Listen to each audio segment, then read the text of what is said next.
হনুমানের ভৌতিক গল্প। গ্রামের নাম ছিল শালবন। চারদিকে ঘন জঙ্গল, পুরনো বটগাছ আর নির্জন পথ। দিনের বেলায় গ্রামটা যতটা শান্ত, রাত হলেই যেন অন্য এক জগৎ হয়ে উঠত।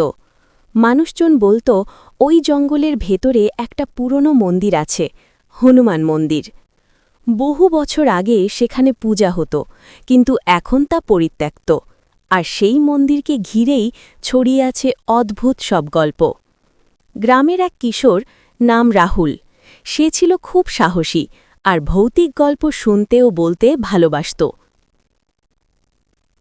একদিন সন্ধ্যায় তার বন্ধুদের সঙ্গে আড্ডা দিতে দিতে সে বলল, এই সব ভূতের গল্প সব বানানো, আমি কাল রাতে ওই হনুমান মন্দিরে গিয়ে দেখব কিছু আছে কিনা। বন্ধুরা ভয়ে চুপ করে গেল। কেউ বলল, না রে, ওখানে যাস না, অনেকেই গিয়ে ফিরে আসেনি। কিন্তু রাহুল হাসল। সব ভয় পায় বলে গল্প বানিয়েছে, আমি প্রমাণ করব ওসব কিছুই নেই। পরদিন রাত, আকাশে পূর্ণিমার চাঁদ, কিন্তু জঙ্গলের ভেতরে আলো ঢুকতে পারে না। রাহুল হাতে একটা টর্চ নিয়ে বেরিয়ে পড়ল। গ্রামের মানুষ তাকে অনেক বুঝিয়েছিল, কিন্তু সে কারোর কথা শোনেনি। জঙ্গলের ভেতরে ঢুকতেই একটা অদ্ভুত নিস্তব্ধতা তাকে ঘিরে ধরল। পাখির ডাক নেই, বাতাসের শব্দও যেন থেমে গেছে। শুধু দূরে কোথাও শুকনো পাতার মচমচ শব্দ। রাহুল ধীরে ধীরে এগিয়ে চলল। কিছুদূর যেতেই সে দেখতে পেল পুরনো মন্দিরটা। ভাঙা দেয়াল, শ্যাওলা পড়ে গেছে, আর দরজাটা আধখোলা। মনে হচ্ছিল বহু বছর কেউ এখানে আসেনি। সে টর্চের আলো ফেলে ভেতরে ঢুকল।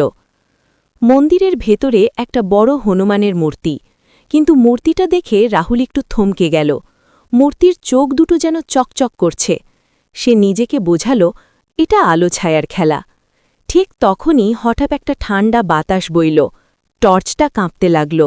রাহুলের বুক ধড়ফড় করতে শুরু করল, কিন্তু সে সাহস করে সামনে এগোল।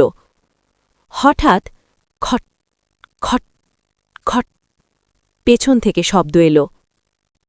সে ঘুরে তাকাল, কেউ নেই। আবার সামনে তাকাতেই সে দেখল হনুমানের মূর্তির চোখ যেন তার দিকে তাকিয়ে আছে। এবার রাহুল একটু ভয় পেল। সে দ্রুত বেরিয়ে যেতে চাইল, কিন্তু দরজার দিকে এগোতেই দরজাটা নিজে থেকেই বন্ধ হয়ে গেল। ধড়াম! রাহুল চমকে উঠল। সে দরজা খুলতে গেল, কিন্তু দরজা যেন পাথরের মতো শক্ত। ঠিক তখনই মন্দিরের ভেতরে একটা গভীর গর্জন শোনা গেল। কে এসেছিস এখানে? রাহুলের গা কাঁটা দিয়ে উঠল। সে কাঁপা গলায় বলল, কে কে ওখানে? কোনো উত্তর নেই। হঠাৎ মূর্তিটার দিক থেকে একটা আলো বেরোতে শুরু করল। ধীরে ধীরে মূর্তিটা নড়তে লাগল। রাহুলের চোখ বড় হয়ে গেল। সে বিশ্বাস করতে পারছিল না, মূর্তি জীবন্ত হয়ে উঠছে। মুহূর্তের মধ্যে সেই হনুমান মূর্তি এক বিশাল ভয়ঙ্কর রূপ নিল। চোখ দুটো আগুনের মতো জ্বলছে, আর মুখে একটা অদ্ভুত হাসি। সে গর্জে উঠল, এই মন্দির অপবিত্র হয়েছে।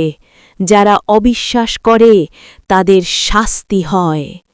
রাহুল কাঁদতে শুরু করল, আমি ভুল করেছি, আমাকে ছেড়ে দাও।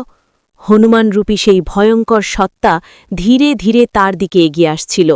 মাটিতে কম্পন হচ্ছিল, যেন পুরো মন্দির কেঁপে উঠছে। ঠিক তখনই রাহুলের মনে পড়ল তার দাদু তাকে বলেছিল ভয়ের সময় ভগবানের নাম নিতে হয়। সে চোখ বন্ধ করে চিৎকার করে বলল, জয় হনুমান! হঠাৎ সব কিছু থেমে গেল। গর্জন থেমে গেল, আলো নিভে গেল। রাহুল ধীরে ধীরে চোখ খুলল। দেখল মন্দির আগের মতোই নিঃশব্দ। মূর্তিটা আবার স্থির। দরজাটাও খোলা। সে আর এক মুহূর্তও দেরি করল না। দৌড়ে মন্দির থেকে বেরিয়ে এলো। জঙ্গল পেরিয়ে গ্রামে ফিরে এলো। পরদিন সকালে সবাই দেখল রাহুলের চেহারা বদলে গেছে। সে আর আগের মতো দম্ভ করে না, চুপচাপ থাকে। বন্ধুরা জিজ্ঞেস করলে সে শুধু বলল, সব কিছু চোখে দেখা যায় না, কিছু জিনিস বিশ্বাস করতে হয়। তারপর থেকে কেউ আর সেই মন্দিরে যাওয়ার সাহস করেনি। কিন্তু গ্রামের মানুষ আজও বলে, পূর্ণিমার রাতে সেই মন্দিরের ভেতর থেকে গর্জনের শব্দ শোনা যায়, আর কেউ যদি অবিশ্বাস নিয়ে সেখানে যায়, তবে হনুমান নিজেই তাকে শিক্ষা দেন। শেষ ভূত